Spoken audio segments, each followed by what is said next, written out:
within a day, it all cleared up. It was just gone. The information in this video is not intended to provide medical advice. The content is intended for educational purposes only. Any of the applications should not be used without consulting a licensed healthcare provider.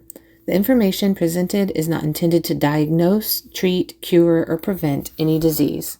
My name is Ed, and my story is about an incredible infection that I had in my chest where I could not stop coughing for about a week. And the pain finally got so bad that whenever I would cough, I would have to wrap my arms around my chest and hold on to my ribs, or else I really couldn't stand the pain. It was absolutely excruciating.